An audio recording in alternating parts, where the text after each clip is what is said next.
Hi, welcome to simple dings. ഇന്ന് നമ്മൾ ഉണ്ടാക്കാൻ പോകുന്ന പ്രോൺസ് ബിരിയാണിയാണ്. അപ്പോൾ തുടങ്ങിയാലോ? നവ്യ ചേച്ചിയുടെ പ്രോൺസ് ബിരിയാണി കണ്ടിട്ട് ഞാൻ ഉണ്ടാക്കി നോക്കിയതാണ്. അപ്പോൾ എല്ലാവരും ട്രൈ ചെയ്ത് നോക്കണം.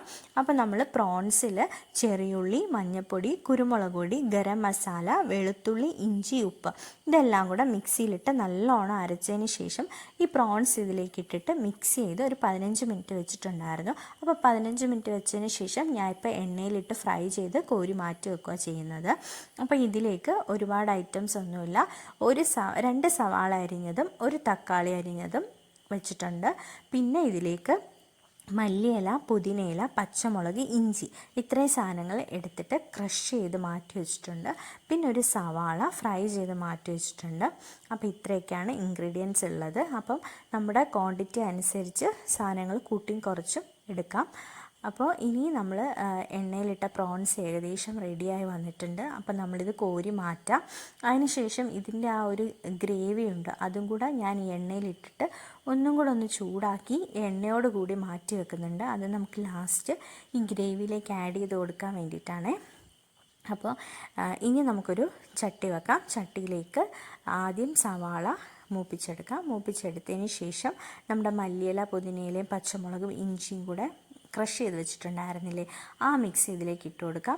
നല്ലോണം വഴണ്ടി വരുന്നവരെ നമുക്ക് വെയിറ്റ് ചെയ്യാം. ഒരു ലേശം ഉപ്പിട്ട് കൊടുക്കാം, കാരണം പ്രോൺസിൽ ഓൾറെഡി നമ്മൾ ഉപ്പിട്ട് കൊടുത്തിട്ടുണ്ടായിരുന്നു. അത്യാവശ്യം നല്ലോണം വഴണ്ട് വന്നിട്ടുണ്ട്. നമുക്കിതിലേക്ക് ഗരം മസാല ആഡ് ചെയ്ത് കൊടുക്കാം. അതിനുശേഷം നമുക്കിതിലേക്ക് തക്കാളി ഇട്ട് കൊടുക്കാം. തക്കാളി ഒന്ന് വാടി വരുന്നവരെ നമുക്ക് വെയിറ്റ് ചെയ്യാം. അപ്പോൾ ഗരം മസാലേൻ്റെയൊക്കെ അളവ് കൂടിപ്പോവാണ്ട് നോക്കുക. ഗരം മസാല ഇട്ട് എല്ലാം കൂടെ ചേർന്ന് വന്നിട്ടുണ്ട്. ഇനി നമുക്കിതിലേക്ക് പ്രോൺസ് വറുത്ത് കോരി മാറ്റി വെച്ചിരുന്ന പ്രോൺസ് ഇതിലേക്ക് ഇട്ട് കൊടുക്കാം. എന്നിട്ട് ഈ ഗ്രേവിയിൽ എല്ലാം കൂടെ ചേർന്നൊന്ന് പിടിക്കാൻ വേണ്ടിയിട്ട് നമുക്ക് കുറച്ച് നേരം ഒന്ന് തീ കുറച്ച് വെച്ചിട്ട് ഒന്ന് ചൂടാക്കിയെടുക്കാം. ഇനി ലാസ്റ്റ് നമ്മൾ ഒരു എണ്ണയുടെ മിക്സ് മാറ്റി വെച്ചിട്ടുണ്ടായിരുന്നില്ലേ, ഗ്രേവിയും എണ്ണയും എല്ലാം കൂടെ ചേർന്ന് ആ മിക്സ് ഇതിലേക്ക് ആഡ് ചെയ്ത് കൊടുക്കാം. എന്നിട്ട് നല്ലോണം ചൂടാക്കിയെടുക്കാം. ചൂടാക്കി ഒന്ന് നല്ലോണം തിളച്ച് ഒന്ന് വറ്റിയ ഒരു പരുവത്തിലെടുക്കുക. ഒത്തിരി അങ്ങ് പറ്റിപ്പോയി ഡ്രൈ ആവണ്ട. ഏകദേശം ഈ ഒരു പരുവം അപ്പോഴത്തേക്ക് നമുക്ക് ബാക്കി കാര്യങ്ങൾ ചെയ്യാൻ. ഞാൻ ചോറ് ഓൾറെഡി വേവിച്ച് വെച്ചിട്ടുണ്ടായിരുന്നു. ചോറ് അപ്പോൾ നിങ്ങൾക്കറിയാമല്ലോ, പട്ടയും ഗ്രാമ്പും വൈനയൊക്കെ ഇട്ടിട്ട് ചോറ് ബിരിയാണി അരി വേവിച്ച് വെച്ചിട്ടുണ്ടായിരുന്നു. അപ്പോൾ ഇനി നമുക്ക് സെറ്റ് ചെയ്യാം.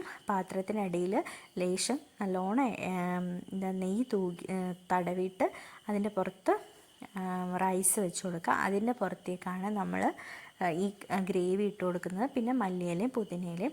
അപ്പോൾ ഞാൻ ദമ്മൊന്നും ചെയ്യുന്നില്ല. ഇനി ഇത് നല്ലോണം മിക്സ് ചെയ്ത് ഒരു മൊത്തത്തിൽ മിക്സ് ചെയ്തെടുക്കുക ചെയ്യുന്നത്, അല്ലാണ്ട് ഒന്നും ചെയ്യുന്നില്ല.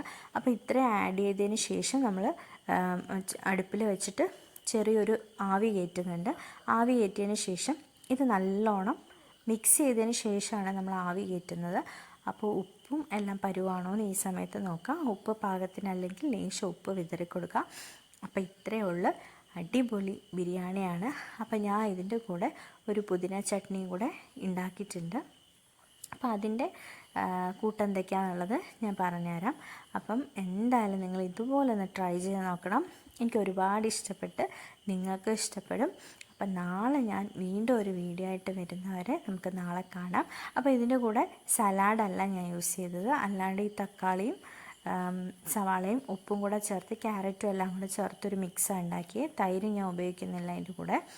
അപ്പം പുതിന ചട്നിയും ഈ മിക്സും ഈ പ്രോൺസ് ബിരിയാണി അടിപൊളിയാണ്. എല്ലാവരും ട്രൈ ചെയ്ത് നോക്കണം. ബൈ.